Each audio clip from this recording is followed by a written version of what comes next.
అందరికీ నమస్కారం. శ్రీమతి నంద్యాల సుధామణి గారు రచించిన వారాది రాముడు కథ 2వ భాగం ప్రారంభం. నిన్న సాయంత్రం పోయి ధైర్యం చెప్పి వైద్యుడిని విచారించి మంత్రసాని విషయం అడిగి తెలుసుకుని వచ్చింది. బిడ్డ కదలికలు బాగానే ఉన్నాయి కాబట్టి భయం లేదని చెప్తున్నారు వాళ్ళు. తొలిచూలు కాన్పులో ఇవన్నీ సాధారణమే అంటున్నారు. పక్క ఊరి నుంచి నాటు వైద్యుడిని పిలిపించినారు. మంత్రసాని మంగలి మల్లమ్మ మరి ఇద్దరిని పక్క ఊళ్ళ నుంచి పిలిపించుకుంది తనకు సాయంగా. భ్రమరి తండ్రి నారాయణ, తల్లి రాజమ్మ దిగులుతో నిత్రాణంగా అయిపోయినారు. ఎవరికీ ఏమీ దిక్కుతోచని పరిస్థితి. నారాయణ తన భర్తకు దూరపు చుట్టం. శివాలయం పాత పూజారి గతించిన తరువాత ఆయనకు వారసులెవ్వరూ లేకపోవడంతో ఊరివారిని ఒప్పించి నారాయణను పూజారిగా నియమింపజేసినాడు తన భర్త. తమ బంధువుల పిల్ల రాజేశ్వరిని నారాయణకిప్పించి పెళ్లి చేసింది కూడా తామిద్దరే. ముచ్చటగా 3 పిల్లలు నారాయణకు.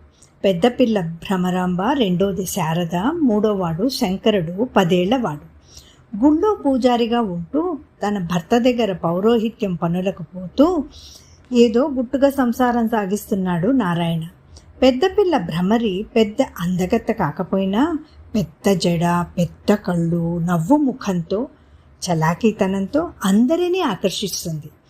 ఆమె కలుపుగోలు స్వభావం, కష్టపడే మనస్తత్వం, సర్దుకుపోయే తత్వం, ఎన్నో చేతి పనులు చేయగల చాకచక్యం, ఏ విషయాన్నైనా క్షణకాలంలో గ్రహించగల నేర్పు ఆమె సొంతం. ఇట్లా ఎన్నైనా చెప్పుకుంటూ పోవచ్చు ఆమె గురించి. అసలు తానే తన చిన్న కొడుక్కు బొమ్మక్కను చేసుకుందామనుకుంది. కానీ మేనరికం ఉండటం వల్ల చేసుకోలేకపోయింది. దాంతో తమ బంధువుల పిల్లవాడైన రామేశ్వరానికి ఆ పిల్లను ఇప్పించి పెళ్లి చేసినారు తాను తన భర్త. రామేశ్వరం ఈ చుట్టుపక్కల ఊరివాడే. గుళ్ళో పూజారిగా చేస్తాడు. వీధిబడి నడుపుతాడు. పొలం బాగానే ఉండటంతో జరుగుబాటుకు ఇబ్బంది లేదు. బొమ్మక్క ఎంత తెలివైనదో. తమ్ముడికి తండ్రి చదువు నేర్పుతుంటే వాడికంటే ముందు తానే నేర్చుకునేదట. ఆడపిల్లకు చదువు నేర్పిస్తే ఊళ్ళో వాళ్ళు ఆక్షేపిస్తారని భయపడి లోపలి గదిలో మంచం చాటున కూర్చోబెట్టి పెద్ద బాల శిక్ష వరకు నేర్పించాడట నారాయణ. లెక్కలైతే నిమిషాల మీద నేర్చేసుకుంటుందట. తండ్రికి రాని లెక్కలు కూడా తాను చేసి చూపుతుందట. చాటుగా వార్తాపత్రికలు చదువుతుందట. పుస్తకాలు కూడా చదివి అర్థం చేసుకుంటుందట. ఇదంతా నారాయణ తనకు చాటుగా చెప్పినాడు. పెళ్ళైన తర్వాత భర్తకు గుడి నిర్వహణలోనూ వీధిబడి నడపడంలోనూ సహాయపడుతుందట. రామేశ్వరునికి కొంత ఇంగ్లీషు కూడా వచ్చి ఉండడంతో భార్యకు ఇంగ్లీషు కూడా నేర్పుతున్నాడట. ముందు ముందు ఆ ఊళ్ళో ఇంగ్లీషు బడి కూడా పెడతారంట ఇద్దరూ కలిసి. అంతేకాదు, తండ్రి దగ్గర, అమ్మమ్మ దగ్గర నేర్చుకున్న ఆయుర్వేద వైద్యంతో చిట్కా వైద్యాలు కూడా చేస్తుందట. హవ్వా, చెప్పుకుంటే జనం ఏమంటారో ఏమో కానీ పంచాంగం చూడడం, జాతకాలు చెప్పడం, ముహూర్తాలు పెట్టడం కూడా నేర్చుకుందట. ఆ పిల్లకు రాని విద్య లేదంట. అత్తామామలు కూడా ఆ పిల్ల మంచితనం వల్ల ఆ పిల్ల ఏమి చేసినా సమర్థిస్తారట. ఇది మరీ చోద్యం కాదు. చుట్టుపక్కల ఆడవాళ్ళు భ్రమరితోనే జాబులు రాయించుకోవడం, రామాయణం భారతం చదివించుకోవడం, వైద్యాలు చేయించుకోవడం వంటివన్నీ చేస్తారట. దానికి రాని విద్య లేదటమ్మా అని మనసులోనే నోరు నొక్కుంది అన్నపూర్ణమ్మ. ఇంతలో ఆమె భర్త వెనుదిరిగి ఆమె బాగా వెనకబడి ఉండటం చూసి కొన్ని అడుగులు వెనకకు నడిచి వచ్చి, ఏమి ఇంత వెనకబడిపోతివే? భ్రమరి గురించేనా నీ ఆలోచనంతా? నిన్న ఊళ్ళోని పెద్దలంతా రచ్చబండ దగ్గర కూర్చుని భ్రమరి విషయమే మాట్లాడితిమి. దేవుడి మీద భారం వేయడం తప్ప ఏమీ చేయలేమని అందరూ తీర్మానించారు. ఎందుకంటే కర్నూలుకు తీసుకొని పోవడానికి ఎవరి దగ్గర జీపులు లేవు. ఒకవేళ ఎక్కడి నుంచైనా తీసుకొచ్చినా దారిలో ఏదైనా విషమిస్తే ప్రమాదం కదా.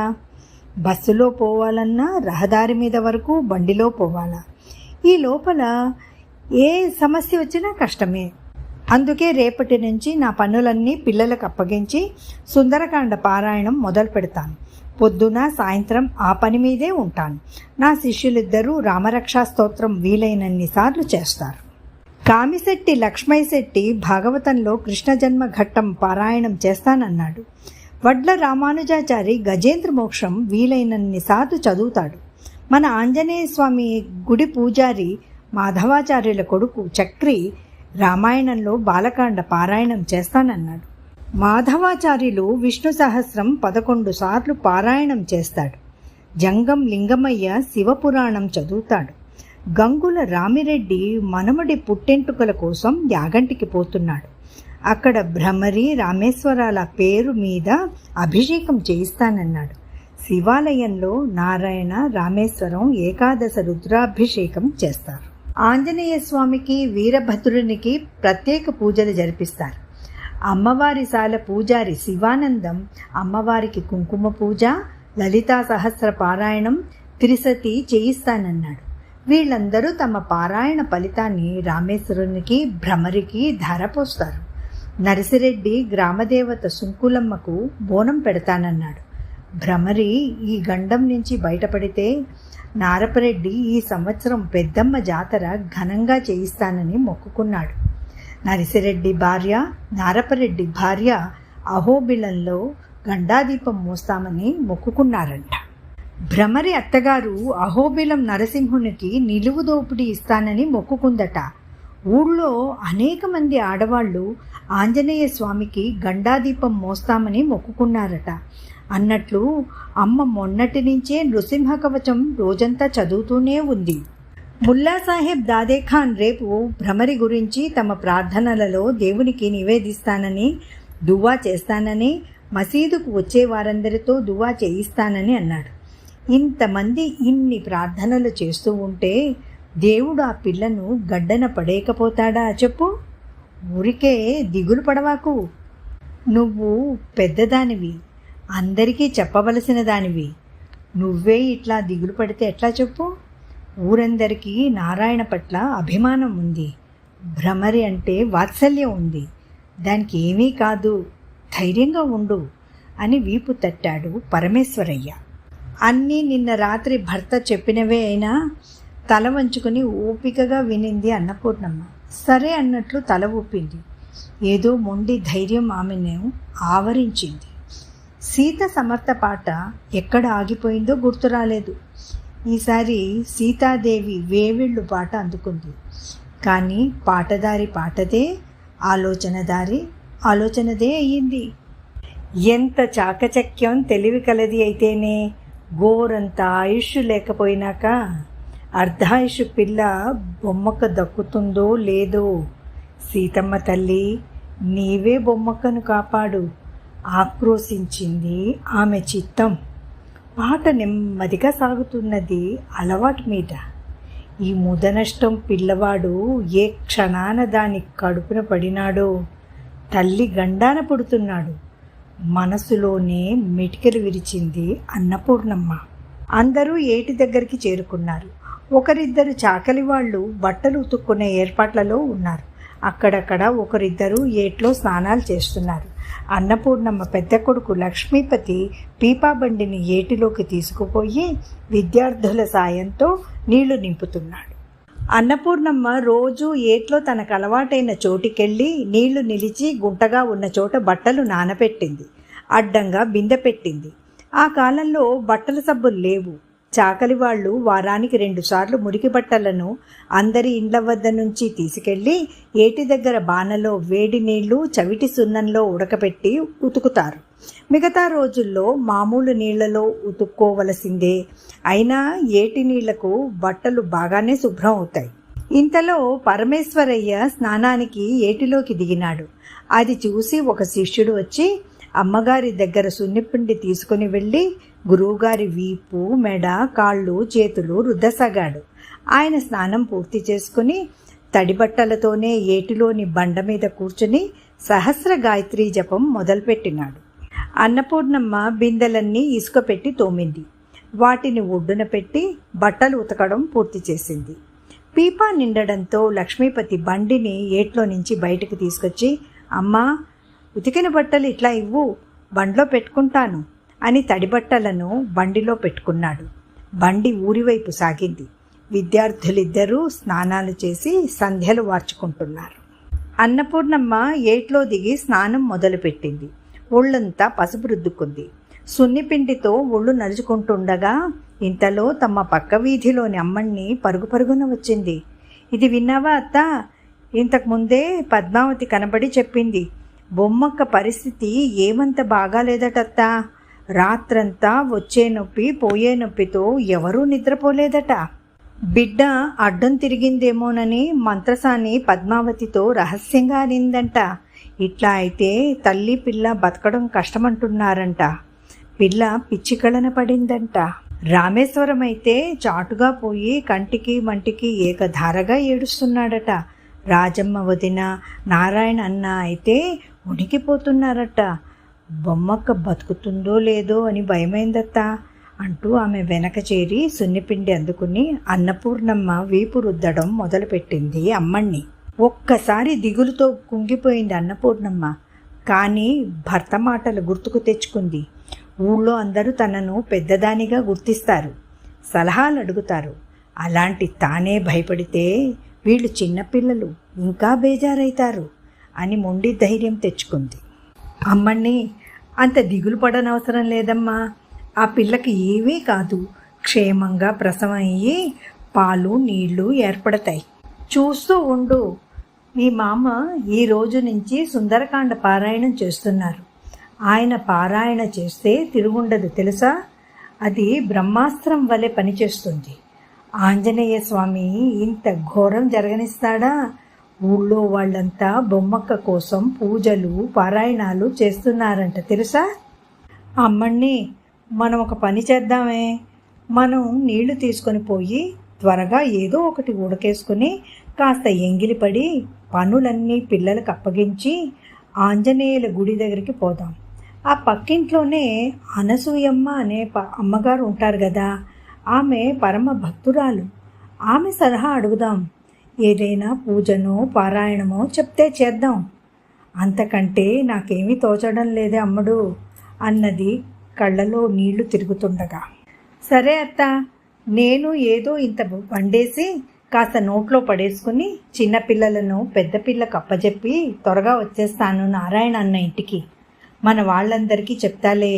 అందరం కలిసి అనసూయమ్మ ఇంటికి పోదాం అన్నది అమ్మణ్ణి. తాను తెచ్చిన మాసిన బట్టలను గబగబా ఉతికేసింది అమ్మణ్ణి. ఇద్దరూ స్నానాలు ముగించి చెరువు చలమ దగ్గరికి పోయినారు.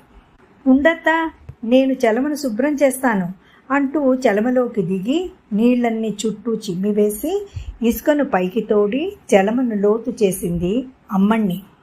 నీళ్లు స్వచ్ఛంగా ఊరసాగినాయి. అన్నపూర్ణమ్మ చలమలోకి దిగి బిందెను పొందించుకొని లోటాతో ఒక్కొక్కటిగా నీళ్లు తోడి బిందె నింపసాగింది. ఒక బిందె నిండేసరికి విద్యార్థులిద్దరూ వచ్చి, పెద్దమ్మా నువ్వు పోయి జపం చేసుకోపో, మేమిద్దరం నీళ్లు నింపుతాంలే అన్నారు. సరేనంటూ ఆమె చలమలో నుంచి లేచి అక్కడే ఉన్న చాకలివారు ఏర్పరచుకున్న చిన్న గుడి దగ్గరికి పోయి అక్కడ ఉన్న అమ్మవారి కుంకుమ నుదుట పెట్టుకొని ఒక శుభ్రమైన బండపై తువ్వాలు పరుచుకొని గౌరీ పంచాక్షరి మొదలుపెట్టింది. ఆమె జపం పూర్తయ్యేసరికి విద్యార్థులిద్దరూ చెరో చలమ దగ్గర కూర్చుని బిందెలన్నీ నింపేసినారు. అమ్మణ్ణికే సాయం చేసినారు. పరమేశ్వరయ్య జపం పూర్తయింది. తల మీద ఉత్తరీయాన్ని కుదురు వల్లే చుట్టుకున్నాడు. పెద్ద బిందె ఒకటి ఆయన తలపై పెట్టినారు పిల్లలు. చేతికి ఒక చిన్న బిందె అందించినారు. ఆయన రుద్రాధ్యాయం అందుకున్నాడు. పిల్లలిద్దరూ ఆయనతో పాటు రుద్రం చెబుతున్నారు. అన్నపూర్ణమ్మ తలపై కుదురు పెట్టి దానిపై బిందెను పెట్టినారు. నీళ్ల బకెట్టును చేతికి అందించినారు. అమ్మణ్ణికి తలపై బిందె పెట్టి భుజాలపై ఉతికిన బట్టలు పెట్టినారు. తామిద్దరూ భుజాల మీద పెద్ద బిందెలు ఎత్తుకున్నారు. గురువుగారిని అందుకోవడానికి వడివడిగా ముందుకు నడిచినారు. అన్నపూర్ణమ్మ తన నోటికి వచ్చిన స్తోత్రాలను అష్టోత్రాలను చెప్పుకుంటూ ఉంది. దారి పొడుగున ఎవరో ఒకరు ఆపి భ్రమరి గురించి ఆందోళన వ్యక్తం చేస్తూనే ఉన్నారు. అందరికీ ధైర్యం చెబుతూ ముందుకు నడిచింది ఆమె. ఇల్లు చేరేసరికి 7:30 గంటలు దాటింది. కోడళ్ళు ఇల్లు వాకిళ్ళు అలికి ముగ్గులు పెట్టినారు. పిల్లలకు స్నానాలు చేయించి చెద్దన్నాలు పెడుతున్నది చిన్న కోడలు. పీపా బండిలోని నీళ్లను భర్త మరిదితో కలిసి బచ్చలింట్లోని అంటే స్నానాల గది తొట్లలో, వంటింట్లో జలదారి తూము దగ్గర ఉన్ని తొట్టిలో నింపుతున్నది. పెద్ద కొడుకు తల్లి తల మీద బిందెను అందుకున్నాడు. చేతిలోని ఇత్తడి బకెట్ను అందుకుంది పెద్ద కోడలు. విద్యార్థులిద్దరూ బిందెలను వంటింట్లో అరుగు మీద దింపి గురువుగారి చేతిలోని బిందెలను కూడా అరుగు మీద వరుసగా పెట్టినారు. నీళ్ల బిందెల్లో కొద్దిగా పటికపుడిని కలిపింది పెద్ద కోడలు. కాసేపటికల్లా నీళ్లు తేరుకొని తాగడానికి యోగ్యంగా తయారవుతాయి. మడి బిందెలను వంట చేసే దగ్గర పెట్టింది పెద్ద కోడలు. అలివేలమ్మ మౌనంగా జపం చేసుకుంటున్నది. సగం తడిపొడిగా ఉన్న చీరతోనే తులసి పూజ పూర్తి చేసి పశువుల శాలలోకి పోయి గోపూజ కూడా చేసి వచ్చింది అన్నపూర్ణమ్మ. తరువాత మడి చీర కట్టుకువచ్చి వంట ప్రయత్నాలు మొదలుపెట్టింది. కోడళ్ళు కూరగాయలు తరిగి ఇవ్వగా వంట అన్యమనస్కంగా చేస్తున్నది ఆమె. పరమేశ్వరయ్య వీధి అరుగు మీద కూర్చుని వ్యాసపీఠంపై రామాయణాన్ని పెట్టుకుని సుందరకాండ పారాయణం మొదలుపెట్టినాడు. నైవేద్యం కాగానే తన కోసం వేచి ఉండకుండా భార్యను భోజనం చేసి బొమ్మక్క సంగతి చూడమన్నాడు. తాను నిదానంగా భోంచేస్తానన్నాడు. వంట పూర్తయి నైవేద్యం కాగానే తనకు అత్తగారికి భోజనం వడ్డించుకుంది. ఏదో తిన్నాననిపించుకొని ఒక టెంకాయ చిప్పలో తాను చేసిన అల్లం పచ్చడిని పెట్టుకుని పైన ఆకును మూతగా పెట్టుకుని నారాయణ ఇంటివైపు నడిచింది అన్నపూర్ణమ్మ. నారాయణ ఇల్లు శివాలయానికి పక్కనే ఉంటుంది. అక్కడంతా వచ్చే జనం పోయే జనంగా ఉన్నారు. ఎవరో పోయి ముల్లా సాహెబ్ దగ్గర మంత్రం వేయించుకొచ్చి విభూతిని భ్రమరి నుదుటపైన పొట్టపైన రాస్తున్నారు. ఇంకెవరో పూజ చేసిన కుంకుమను దాని నుదుట పెడుతున్నారు. అన్నపూర్ణమ్మను చూసేసరికి రాజమ్మ, నారాయణ ఆమె దగ్గరికి వచ్చి చేతులు పట్టుకున్నారు కన్నీళ్లతో. భ్రమరి అత్తామామ కూడా దీనంగా చూస్తున్నారు ఆమె వైపు. శారద, శంకరుడు మొహంలో కళాకాంతి లేకుండా పీక్కునిపోయి ఉన్నారు. వదిన, నా పిల్ల నాకు దక్కుతుందంటావా? చెంపల మీద నుంచి కన్నీళ్లు కారుతుండగా వాపోయాడు నారాయణ. బాగా దిగులుతో కునారిల్లిపోయినారని తాను గట్టిగా మందలించకపోతే పరిస్థితి ఇంకా అయోమయంగా తయారవుతుందని భావించి కొంచెం గట్టి స్వరంతో ఇట్లా అన్నది అన్నపూర్ణమ్మ. నారాయణ, రాజమ్మ, ఎందుకు ఏడుపులు పెడబొబ్బలు? ఆపండి ఇంకా. ఇప్పుడు ఏమైందయ్యా అంతగా ఏడుస్తున్నావు? భ్రమరి 3 రోజుల నుంచి నొప్పులు పడుతున్నది. ఈరోజు 4వ రోజు, అంతే కదా. దీనికే ఏదో జరగరానిది జరిగిపోయినట్టు ఈ రాద్ధాంతాలేమి? పిల్ల భయపడిపోదా? మా అమ్మ మా తమ్ముడిని కన్నప్పుడు 6 రోజులు నొప్పులు పడిందంట. ఆమెకేమైంది? 80 ఏళ్ళొచ్చినా గుండ్రాయి వల్లే ఉందా లేదా? ఎంతోమందికి ఇట్లా జరుగుతూనే ఉంటుంది. ఇవన్నీ ఆడవాళ్లకు మామూలే, నీకు తెలియదంతే. మనం ఎవరికైనా అపకారం చేసినామా మనకు అపకారం జరగడానికి ఆ దేవుడు అంత న్యాయం ధర్మం లేనివాడా? ఆయన మన వంటి సాధుజీవులకు అపకారం జరగనిస్తాడా? ఇంకో విషయం, మీ అన్నయ్య సుందరకాండ పారాయణం మొదలుపెట్టినారు. అది బ్రహ్మాస్త్రం కదా. ఊరుకోండిక, అన్నీ సవ్యంగానే జరుగుతాయి. ఆంజనేయ స్వామి అన్నీ చూసుకుంటాడు. ఊళ్ళో అందరూ బొమ్మక్క గురించి తాపత్రయపడుతున్నారు. పూజలు పారాయణాలు చేస్తున్నారు. అసలు పొద్దున్నుంచి ఏమైనా తిన్నారా లేదా? 12 అవుతున్నది. దేవుని మీద భారం వేసి మనం చేసే పని మనం చెయ్యాలా, ఇంకా ఎవరూ ఏడవకూడదు అని ధాటిగా మాట్లాడింది అన్నపూర్ణమ్మ. అందరూ కాస్త ఊరడిల్లి ధైర్యం తెచ్చుకున్నారు. పద్మావతి, వంట అయి ఉంటే అందరికీ అన్నాలు పెట్టు అని అక్కడే వంటింటి గడపలో నిలుచుకుని ఉన్న పద్మావతిని ఆదేశించింది ఆమె. పద్మావతి నారాయణకు చెల్లెలు వరుస అవుతుంది. ఆ పక్క వీధిలోనే ఉంటుంది. ఎప్పుడో వంట చేసి పెట్టినానక్క, వీళ్ళెవ్వరూ నా మాట వినడమే లేదక్క. నువ్వు పోయి భ్రమరిని చూడక్క, ఒకటే ఏడుస్తుంది ఆ పిల్ల అనింది పద్మావతి. భోజనం ఏర్పాట్లలో పడిపోయింది ఆమె. భ్రమరి పడుకున్న పురిటి గదిలోకి పోయింది అన్నపూర్ణమ్మ. ఆ పిల్ల భయంతో బిక్కముఖం వేసుకొని ఉంది. నొప్పులు అందుకోవాలని గదిలోనే అటు ఇటు నడిపిస్తున్నారు మంత్రసానులు. వాళ్లను భోజనం చేసి రమ్మని పంపింది అన్నపూర్ణమ్మ. బొమ్మక్కను మంచంపై కూర్చోబెట్టి తాను పక్కన కూర్చుని ధైర్యం చెప్పడం మొదలుపెట్టింది. బొమ్మక్క, ఇంత తెలివైన దానివి, ఇట్లా నీరు కారిపోతావా? నువ్వు ఇంత చెప్పబడిపోతావని ఎన్నడూ అనుకోలేదు అమ్మడు. కష్టం వచ్చింది నిజమే, కష్టాలందరికీ వస్తాయి. ధైర్యం తెచ్చుకోవాలా, దైవం పైన నమ్మకం పెట్టుకోవాలా. ఏడ్చుకుంటూ అయినా అనుభవించాల్సిందే, నవ్వుతూ అయినా అనుభవించాల్సిందే. ధైర్యం కోల్పోయే కొద్దీ నీకు ఆలోచన తోచదు, మరీ అయోమయంలో పడిపోతావు. ఆడవాళ్లకు ఈ కష్టాలు తప్పవమ్మా. ఇంత కష్టపడినా నీ బిడ్డను చూసుకుంటే నీ కష్టమంతా హుళక్కి అయిపోతుంది తెలుసా. నీకే ఈ కష్టం వచ్చిందనుకుంటున్నావా? మా మేనత్త కూతురైతే వారం రోజులు నొప్పులు పడిందంట తెలుసా. ఊరి వారంతా నీ కోసం పూజలు పునస్కారాలు చేస్తున్నారు తెలుసా. మీ మామ సుందరకాండ పారాయణ మొదలుపెట్టినారు.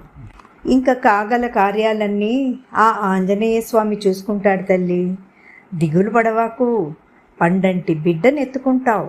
మేమంతా ఉన్నాము, నీకేమీ కాదు, దైవస్మరణ చేసుకో అని ఓదార్చింది అన్నపూర్ణమ్మ. అత్త, నువ్వు మాట్లాడుతూ ఉంటే నాకెంతో ధైర్యం వచ్చిందత్తా. నువ్వు నా దగ్గరే ఉండత్తా, నీకు పుణ్యం ఉంటుంది. వీళ్ళంతా ఏవేవో మాట్లాడుతుంటే నాకు భయమైందత్తా అని అన్నపూర్ణమ్మ చేతులు పట్టుకుని వాపోయింది 18 ఏళ్ల భ్రమరి. పిచ్చి పిల్ల, నిన్ను విడిచి నేనెక్కడికి పోతానే? ఎక్కడున్నా నీ గురించే ఆలోచిస్తున్నానమ్మా. ఎందరి దేవుళ్లకు మొక్కుకున్నానో తెలుసా. అట్లా మాట్లాడుతూ ఆ పిల్ల జడ విప్పి తలదువ్వి జడవేసింది. ఇంతలో భోజనాలు చేసి వచ్చిన మంత్రసానులతో చెప్పి వెచ్చని నీళ్లతో స్నానం చేయించింది. వేడివేడి అన్నంలో తాను తెచ్చిన అల్లం పచ్చడి వేసి చారెడు నెయ్యి వేసి కలిపి చేతిలో ముద్దలు పెట్టింది. మిగతా భోజనమంతా పూర్తి చేసింది బొమ్మక్క. 3 రోజుల నుంచి భయంతో సరిగ్గా భోంచెయ్యని భ్రమరికి కాస్త కడుపులోకి అన్నరసం పడేసరికి కళ్ళు మూతలు పడినాయి. ఇంతలో అమ్మణ్ణి 5-6 మంది ఆడవాళ్లను పిలుచుకొని వచ్చింది. కొందరు మగవాళ్ళు కూడా వచ్చినారు. వాళ్లలో ఆ ఊరిలో భజన నిర్వహించే గోవిందరెడ్డి, అతని నేస్తులు ఉన్నారు. అందరికీ విషయం చెప్పింది అమ్మణ్ణి. మన ఊరి పాప కోసం ఏమైనా చేస్తామన్నారు వాళ్ళు. అందరూ కలిసి ఆంజనేయుని గుడి పక్కనే ఉన్న అనసూయమ్మ ఇంటికి పోయినారు. అప్పటికే అక్కడ కొందరు ఆడవాళ్ళు ఉన్నారు. వాళ్లకు స్తోత్రం ఏదో నేర్పిస్తున్నది ఆమె. ఇంతమంది ఒక్కసారి వచ్చేసరికి ఆశ్చర్యపోయింది అనసూయమ్మ. అనసూయమ్మ బాలవితంతువు అయినా ఆమె అత్తగారు మామగారు సహృదయంతో ఆమెను తమ వద్దే ఉంచుకొని కూతురు వల్లే చూసుకున్నారు. ఆమె 10 ఏళ్ల వయసులోనే వితంతువు కావడంతో ఆమె జీవితానికి ఆధారం కావాలనే ఉద్దేశంతో ఆమె మామగారు తానే స్వయంగా చదువు నేర్పించినాడు. ఊరి వాళ్ళు ఆడదానికి అందున వితంతువుకు చదువు ఎందుకని ధర్మ విరుద్ధమని ఆక్షేపించినా ఆయన లెక్క చేయలేదు. ఆమెకు రామాయణ భారతాది పురాణాలు తానే దగ్గరుండి చదివించి ఆమె మనసును ఆ చిన్న వయసులోనే దైవం వైపు మళ్లించిన సంస్కారి ఆయన. అత్తామామ గతించిన తరువాత మరిది తన కొడుకు ఉద్యోగరీత్యా వేరే దూరం ఊరికి పోవడంతో పుట్టింటికి వచ్చింది అనసూయమ్మ. అన్నగారికి భారం కావడం ఇష్టం లేక వాళ్ళ ఇంటి దగ్గరే చిన్న ఇల్లు బాడుగకు తీసుకుని ఆ ఊళ్ళోనే ఉంటున్నది ఆమె. ఆమె జీవించడానికి సరిపడినంత ఆదాయం ఆమెకు తన పొలం పైన గుత్తల రూపంలో వస్తుంది. ఆమె రామభక్తురాలు. అనసూయమ్మ ఆ ఊరికి వచ్చినప్పటి నుంచి ఆ ఊరి ఆడవాళ్లలో ఒక కొత్త ఆధ్యాత్మిక చైతన్యం వచ్చింది. ఆడవాళ్ళందరికీ ఆంజనేయుల గుడి ఒక కేంద్రంగా మారింది. పురాణాలు చదివి వినిపించడం, భజనలు చేయించడం, పాటలు, పూజా పద్ధతులు, స్తోత్రాలు నేర్పించడం, పిల్లలకు పద్యాలు నేర్పడం, కథలు చెప్పడం వంటి పద్ధతులతో ఆమె ఊరివారి మనసును జయించింది. మరీ పొట్టి పొడుగు కాకుండా పచ్చని ఛాయతో ఆపాదమస్తకము ఎర్రని చీరను చుట్టుకొని ఉంటుంది ఆమె. ఆమె మధ్యాహ్నం వేళల్లో చేసే పురాణ పఠనం వినడానికి ఆ ఊళ్ళోని ఆడవాళ్ళు వస్తూ ఉంటారు.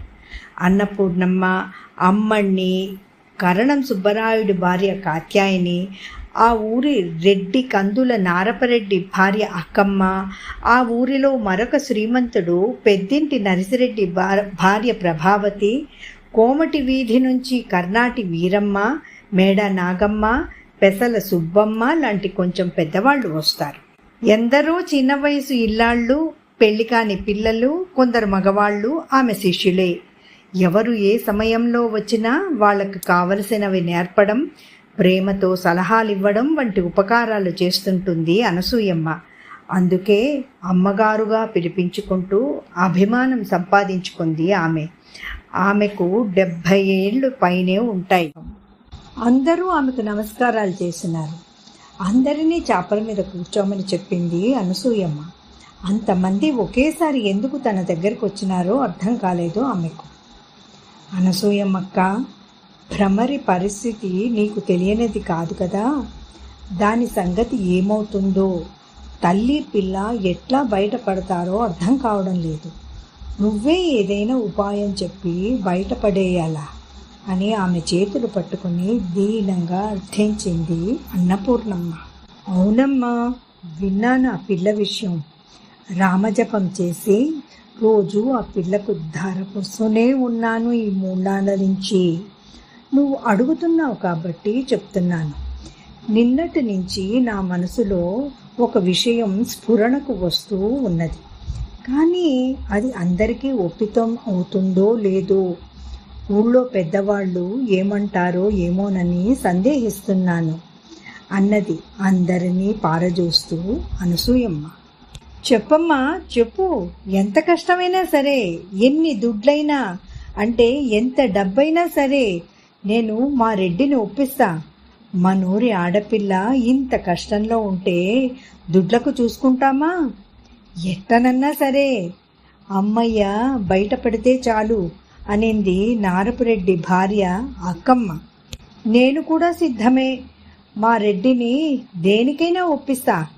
పూజారయ్య బిడ్డ పానం దక్కితే చాలు అన్నది నరసిరెడ్డి భార్య ప్రభావతి.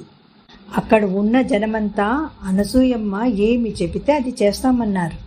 నాయనా, ఇది డబ్బులతో అయ్యేది కాదు. ఊరి వాళ్ళంతా కులమత భేదాలు లేకుండా ఒక్క మాట మీద నిలబడాలే.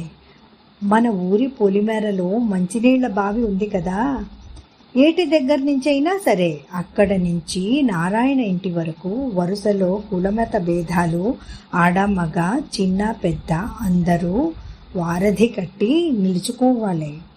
ముందు ఒకరు ఒక బిందెడు నీళ్లు రామనామం చెబుతూ బావిలో నుంచి చేదాలి. ఒకరి నుంచి ఒకరు అందుకుంటూ శ్రీరామ జయరామ జయ జయ రామ అనే నామం చెబుతూ నారాయణ ఇంటికి చేర్చాల.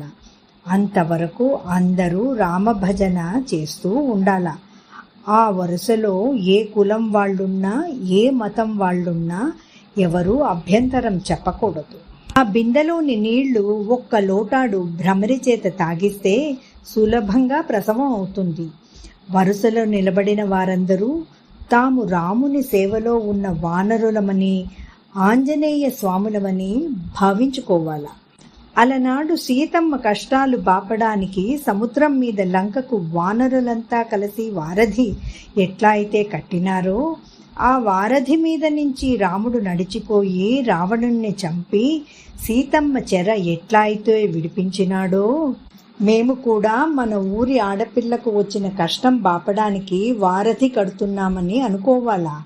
నీళ్ల బిందెలో ఉన్న రాముడు రామభక్తులు నిర్మించిన ఈ శరీరాల వారధి పైన నడుచుకుంటూ పోయి మన బొమ్మక్కకు కాన్పు కాకుండా అడ్డుపడుతున్న ఆ పిల్ల కర్మలను అడ్డు తొలగించి కాపాడుతాడు. ఇక్కడ మడుగు మైల అంటూ సొంటూ ఏమీ లేదు. అందరూ రామసేవకులే, అందరూ ఆంజనేయులే. రామనామంతో ఆ పసిదాని కష్టంతో పాటు ఊళ్ళోని సమస్యలన్నీ శుభ్రం అయిపోతాయి అని చెప్పి ఏమంటారు అన్నట్టు అందరినీ చూసింది అనసూయమ్మ. అందరూ ఇక జరగదు అనుకున్న పని ఇంత సులభంగా నెరవేరుతుందా అనే ఆనందంతో మాట రానట్టయ్యారు. అందరూ ఆమె వైపు ఆరాధనగా చూస్తున్నారు. వాళ్ళు మాట్లాడే లోపలే ఆమె మళ్ళీ చెప్పడం మొదలుపెట్టింది. ఇది కొత్త పద్ధతేమీ కాదు, మన వాళ్ళు మర్చిపోయినారంతే. మా అత్తగారి చిన్నతనంలో వాళ్ళ ఊళ్ళో ఎవరో ఒక ఆమెకు ప్రసవం కష్టమైతే ఊరి వారంతా ఇట్లా వారధి కట్టితే తల్లి పిల్ల ప్రాణ ప్రమాదం నుంచి బయటపడినారట. అయితే పుట్టిన పిల్లవాడికి వారాది రాముడు అని పేరు పెట్టాలా, ఆడపిల్ల అయితే సీత అని పేరు పెట్టాలా అని ముగించింది అనసూయమ్మ. అదెంత పని అమ్మయ్యా? అమ్మయ్య అంటే ఆ ఊళ్ళలో బ్రాహ్మణ స్త్రీలను అమ్మయ్య అని పిలుస్తారు. మా రెడ్డి తలుచుకుంటే అందరినీ కూడేస్తాడు. ఆ పాప పానాలు పోతుంటే కులమతాలు చూసుకుంటామా? నేను ఇప్పుడే పోయి ఏర్పాట్లు చేస్తా అనింది ప్రభావతి. నేను పోయి మా ఇంటాయన అంటే భర్తకు చెప్పి ఒప్పిస్తానక్క. ఈ ఆపత్కాలంలో పిల్ల ప్రాణాలతో బయటపడడం ముఖ్యం, కానీ కులమతాలు అంటూ సంటూ ఎవరు పట్టించుకుంటారులే అన్నది అన్నపూర్ణమ్మ. అందరూ అవునంటే అవునన్నారు. అనసూయమ్మకు నమస్కరించి గుంపుగా బయలుదేరినారు. దారిలో కనబడిన వాళ్ళందరికీ విషయం చెప్పుకుంటూ పోయినారు. వార్త ఊరంతా వ్యాపించింది. అందరిలో ఒక ఆశను వెలిగించింది. ఊళ్ళో పెద్దవాళ్లంతా సమావేశమై తప్పనిసరి పరిస్థితి వలన అంటూ సొంటూ కులం మతం అన్నీ పక్కన పెట్టి నారాయణ కూతురి ప్రాణం నిలబెట్టడమే ముఖ్యం అనుకున్నారు. ఎప్పుడూ ఎడమొహం పెడమొహంగా ఉండే నారపురెడ్డి నరసిరెడ్డి ఉత్సాహంగా ఈ కార్యక్రమానికి చేయి కలిపినారు. బావా అంటే బావా అనుకున్నారు. నిజానికి వాళ్ళిద్దరూ బంధువులే. వాళ్ళిద్దరి భార్యలు వదిన అంటే వదిన అని పలకరించుకుని పనిలోకి దిగినారు. ఊరంతా దండోరా వేయించినారు. దండోరా వేసే అంకన్నతో పాటు పలువురు యువకులు పోయి విషయాన్ని జనానికి వివరించినారు. అందరూ బిందెలు పట్టుకొని 7 కపిలల బావి దగ్గరకు చేరుకుంటున్నారు. రాముల వారి కార్యం స్నానం చేయకుండానా అని అందరూ బిందెలతో నీళ్లు చేదుకొని నెత్తి మీద నుంచి బుడబుడా పోసేసుకున్నారు. ఆడవాళ్లు కొందరు ఇళ్ల దగ్గర స్నానాలు చేసినారు. మగవాళ్ళు కొందరు ఉప్పు నీళ్ల బావి దగ్గర నీళ్లు పోసుకొని అందరూ తడిగుడ్డలతో నిలుచుకున్నారు. ముందు రామేశ్వరం, నారాయణ, పరమేశ్వరయ్య, కరణం సుబ్బరాయుడు, ఆయన కుటుంబం, ఆ తరువాత నరిసిరెడ్డి, నారపరెడ్డి కుటుంబాలు, ఆ పక్కన వడ్ల రామానుజాచారి, మరి వాళ్ల వీధి వాళ్ళు, కంసాలి బ్రహ్మయ్య, మరికొన్ని వారి కుటుంబాలు వరుస కట్టినారు. కోమటి బజారు వాళ్ళు ముసలి వాళ్లను అంగళ్లలో కూర్చోబెట్టి వరుసలలో నిలుచుకున్నారు. అప్పుడే పొలాల నుంచి వచ్చిన కూలీలంతా విషయం తెలుసుకుని వరుసలో నిలబడ్డారు. ఎన్నడూ బయటకు రాని తురక వీధిలోని ఆడంగులందరూ తెల్లని ముసుగులతో వచ్చి వరుసలలో నిలుచుకున్నారు. వాళ్ల పిల్లలు మగవాళ్లతో సహా. కొందరు సందేహిస్తుంటే, ఒక ఆడమనిషి పానం కాపాడనీకి మనం ఒక రోజు బయటకొస్తే ఏమైతాదిలే, రాండ్రి నేనున్నాను కదా అని తురక వీధిలో పెద్దక్కగా పిలువబడే మహబ్బి అందరికీ నచ్చజెప్పింది. అంతేలే అక్క, సాటి ఆడపిల్లకు కట్టం వచ్చినప్పుడు మనం ఆడోళ్లమే ముందుకు పడకపోతే ఎట్లా అవుతుంది అని ఆమెకు వంత పాడినారు కొందరు ఆడంగులు వరుసలో నిల్చుకుంటూ. రామా అనాలనంట, అంటారా మరి అన్నాడు వసీం ఖాన్ కొంత నిష్ఠూరంగా. ఒక ఆడపిల్ల పానం దక్కుదాదంటే రామ అన్నా కిట్నా అన్నా నట్టమేమీ లేదులే అన్నా అన్నది ఒక ముస్లిం చిన్నది.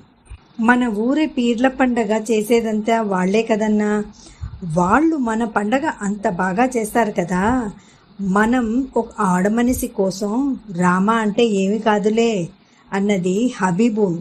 అలా చర్చలు నడుస్తూనే ఉన్నాయి. వాళ్ల పక్కనే ఈ మధ్యనే క్రిస్టియన్ మతం పుచ్చుకున్న యేసోబు, అతని కుటుంబం నిల్చుకున్నారు. మాల మాదిగ కుటుంబాల వాళ్ళు కూడా వరుసలలో నిల్చుకున్నారు. గొల్ల వెంకన్న, వీరన్న వాళ్ళ కుటుంబాలు వచ్చి నిలుచుకున్నారు వరుసలో. బోయవీధి వెంకటేశు, సహదేవుడు, ఓబులేసు వాళ్ళ కుటుంబాలన్నీ నిలుచుకున్నాయి వరుసలో. మేదరి వాళ్ళు, జంగం వాళ్ళు, బలిజ వాళ్ళు, చాకలి వీధిలోని వారు, మంగలి వీధిలోని వారు, ఎరుకల వాళ్ళు, బ్రాహ్మణ వీధిలోని వారు, కాపులు అందరూ ఏ తేడా లేకుండా వరుసలో నిలుచుకున్నారు. ఆ ఊరు ఆ చుట్టుపక్కల చిన్న ఊళ్లకు ఒక కేంద్రం లాంటిది కావడంతో పక్క ఊళ్ళ వాళ్ళంతా నిలుచుకున్నారు. ఆ రోజు ఊళ్ళో కాపోళ్ల ఇంట్లో పెండ్లి జరిగింది. పెండ్లికొచ్చిన వాళ్ళంతా తడిబట్టలతో వరుసలో నిలుచుకున్నారు. అందరికీ ఇదొక వింతగా ఉంది. ఏదో తెలియని ఆనందంగా కూడా ఉంది. ఒక మంచి పనిలో భాగస్వాములవుతున్నామన్న సంతోషం వారిని నిలవనీయడం లేదు. పిల్లలు అటు ఇటు పరుగులు తీస్తూ మళ్ళీ వరుసలోకి వస్తున్నారు. అందరి నోట రామనామమే. ఊరిలోని భజన బృందం వాళ్ళు రామనామము రామనామము రమ్యమైనది రామనామము అని భజన మొదలుపెట్టినారు. అందరూ వంత పాడుతున్నారు. ఇంతలో మరో బృందం మరో రకమైన నామాలను అందుకున్నారు. సాకేత రామ రావయ్య పట్టాభిరామ రావయ్య దశరథ రామ రావయ్య పావన నామ రావయ్య సీతారామ రావయ్య రాజా రామ రావయ్య కౌసల్య రామ రావయ్య భద్రాద్రి రామ రావయ్య రావణాంతక రామ రావయ్య తాటకాంతక రామ రావయ్య వాలి సంహారక రావయ్య అయోధ్య రామ రావయ్య వారధి రామ రావయ్య ధర్మోద్ధారక రావయ్య సీతమ్మ తోటి రావయ్య ఆంజనేయునితో రావయ్య వారధి కడితిమి రావయ్య కష్టాల కడలిని దాటించయ్యా నీ పిల్లలమయ్యా రామయ్య కన్న తండ్రివై కాపాడవయ్యా పసిబిడ్డ పానం కాపాడవయ్యా. ఇట్లా నోటికి వచ్చింది వచ్చినట్టుగా పాడుతున్నారు. తమ మనసులోని బాధే పాటైతే అట్లాగే ఉంటుందేమో. కొందరు హరిహరి నారాయణ ఆది నారాయణ అని పాడుకున్నారు. బావి దగ్గర మొదట రామేశ్వరం శ్రీరామ జయరామ జయ జయ రామ అని అందరూ అంటుండగా బిందెకు తాడు కట్టి బావిలోకి వేశాడు. రామా రామా అని ఆక్రోశించింది అతని హృదయం. అతని కన్నీళ్లు బావిలో రాలిపడినాయి. మొదటి బిందెను మామగారికి అందించినాడు. అందరూ రామమంత్రం ఆగకుండా చెబుతున్నారు. ఒకరి చేతి నుంచి మరొకరి చేతికి సాగింది రాముడు కొలువైన రామభాండం. కరణం సుబ్బారాయుడు బిందె వెంట నడుస్తూ అందరినీ హెచ్చరిస్తూ నామం చెప్పిస్తూ ముందుకు నడుస్తున్నాడు. బిందెలు ఎవరెవరో తెచ్చిస్తున్నారు. రామేశ్వరం పూనకం పట్టిన వాడి వల్లే నీళ్లు తోడిస్తూనే ఉన్నాడు. మొదటి బిందె రామనామంతో సహా శివాలయం తీసుకొచ్చినారు. అన్నపూర్ణం అందుకొని అనసూయమ్మకిచ్చింది. అందులో నుంచి ఒక లోటాడు నీళ్లు భ్రమరి నోట్లో పోసింది ఆమె. రామనామంతో రామమంత్రంతో పవిత్రమై ఊరందరి శుభేచ్ఛలతో నిండిన ఆ పవిత్ర జలం భ్రమరి గొంతులోకి దిగగానే చిత్రం జరిగింది. అంతవరకు వచ్చిపోతున్న నొప్పులు ఒక్కసారిగా తీవ్రమైనాయి. గంట సేపటికల్లా మంత్రసానుల సాయంతో సులువుగానే ప్రసవించింది భ్రమరి. వారధి రాముడు పుట్టినాడు అన్న వార్త ఒక్క పెట్టున మల్లెపూల పరిమళం వలె వ్యాపించింది. అందరూ చప్పట్లు కొట్టడం మొదలుపెట్టారు. నీళ్ల బిందెలు వస్తూనే ఉన్నాయి. నారాయణ ఇంట్లోనూ శివాలయంలోనూ తొట్లన్నీ నిండినాయి. చుట్టుపక్కల వాళ్లంతా తమ ఔత్కానాలు నింపివేసుకున్నారు. వద్దు అని చెబుతున్నా బిందెలు పంపడం ఆగలేదు. వారధి రాముడు పుట్టినాడన్న సంగతి రామేశ్వరానికి చేరింది. నవ్వు ఏడుపు కాని మొహం పెట్టి ఇంటివైపు పరుగు పెట్టాడు. వారాధి రాముడు పుట్టినాడన్న వార్త విన్నాక వారధి కట్టిన వారి ఆనందానికి హద్దులు లేవు. వరుస వీడి అందరూ గుంపులు గుంపులుగా చేరి సంతోషంగా మాట్లాడుకుంటున్నారు. కొందరు అక్కడక్కడ అరుగుల మీద కూర్చొని భజనలు మొదలుపెట్టినారు. అందరినీ రాముడు ఆవేశించినాడు. పరవశంతో మునకలు వేస్తున్నారు. వాళ్లకే అర్థం కాని దైవానుభూతి ఒకటి వారిని ఆవేశించింది. ఎవరికి వాళ్ళు భ్రమరిని, వారాధిరాముడిని తామే కాపాడినామన్న భావనతో ఉన్నారు. ఆ భావం వారిని నిలకడగా ఉండనివ్వడం లేదు. పరోపకారం చెయ్యడంలో ఇంత ఆనందం ఉంటుందా అని లోపలే ఆశ్చర్యపోతున్నారు. అందరి హృదయాలు వారి ఇచ్ఛతో సంబంధం లేకుండా రామా రామా అని జపిస్తున్నాయి. స్త్రీలంతా ఒక జట్టుగా బావి దగ్గర నుంచి తిరిగి వస్తున్నారు. ప్రభావతి అక్కమ్మ పక్కకు వచ్చి, వదినా, ఇంత మంచి పని స్వార్థం లేకుండా అందరం చేసినాం కదా, అందరూ ఆకలిగొని ఉంటారు, ఏమైనా తినడానికి ఇస్తే బాగుంటుంది కదా అన్నది. ఇంతమందికి ఇప్పటికిప్పుడు ఏం చేస్తామంటావు ప్రభావతి? శ్రీరామనవమికి చేసినట్టు పానకం, పణ్యారం అంటే వడపప్పు చేద్దామా? అదైతే గంటలో చెయ్యొచ్చు, అప్పుడే పొద్దుగుకుతా ఉంది అన్నది అక్కమ్మ. ఈ సంభాషణను అందరు ఆడవాళ్లు విన్నారు. ఎవరికి వాళ్ళు ఏవో నిర్ణయాలు చేసుకున్నారు. అక్కమ్మ శివాలయంలోనూ, ప్రభావతి ఆంజనేయుల గుడిలోనూ పానకం, పణ్యారం తయారు చేసినారు. వచ్చిన వాళ్ళందరికీ విస్తరాకులలో పణ్యారం, రైతు సంఘం నుంచి తెప్పించిన సత్తు లోటాల్లో పానకం పోసి పంచినారు. ఊళ్ళోని కోమట్ల బజారులోని స్త్రీలు గెనుసుగడ్డలు అంటే చిలకడ దుంపలు తెప్పించి బెల్లం వేసి ఉడికించి వాళ్ల బజార్లో పంచినారు. కొందరు రైతులు తోటలో పండిన అరటి పండ్లు, జామ పండ్లు, చీనీకాయలు అంటే బత్తాయి కాయలు అందరికీ పంచిపెట్టినారు. కొందరు కాపు యువకులు ఒక వంటవాడి చేత పులగం, శనిక్కాయల పచ్చడి చేయించి పంచిపెట్టినారు. బలిజ వీధిలోని ఆడవాళ్లు నిమ్మకాయ చిత్రాన్నం గంగాళం నిండా చేసి పంచిపెట్టినారు. ఆ రోజు కోమట్ల వీధిలో బుగ్గ్యాలు అంటే బజ్జీలు వేసి అమ్మే శేషయ్య తన దగ్గర పిండి ఉన్నంత వరకు బుగ్గ్యాలు వేసి తన అంగడి దగ్గరికి వచ్చిన వాళ్లకు ఉచితంగా ఇచ్చినాడు. తురక వీధిలోని మహబ్బీతో చేరి ఆడవాళ్లందరూ సేమ్యా పాయసం వండి అందరికీ పందారాలు పెట్టినారు. ఆ రోజు ఎవరూ ఇళ్లలో అన్నం వండుకోలేదు. పిల్లల ప్రసాదాల కోసం పరుగులు పెట్టి తెచ్చుకున్నారు. అమ్మలకు తెచ్చిచ్చినారు. అన్నపూర్ణమ్మ వారధి రామునికి వెచ్చని నీళ్లతో స్నానం చేయించింది. ప్రసవ వేదనతో అలసిన భ్రమరికి వేడి కాఫీ తాగించింది అనసూయమ్మ. ఎంత గండాల గౌరమ్మవే తల్లి, ఎంత ప్రమాదం తప్పిందే అమ్మా అంటూ కూతురు బుగ్గలు పుణికింది రాజమ్మ. అంతకు కాసేపటి క్రితమే కొత్త బంగారు లోకంలోకి వచ్చిన వారధిరాముడు తల్లి పక్కన పడుకొని పాల కోసం వెతుక్కుంటున్నాడు. నా బంగారు వారధిరాముడు నాకు దక్కినాడు, నాకు ఈ అదృష్టం చాలు, బతికినన్నాళ్ళు రాముల వారిని సేవించుకుంటా అని ప్రేమగా గుండెలకు హత్తుకొని పడిన శ్రమంతా మర్చిపోయింది.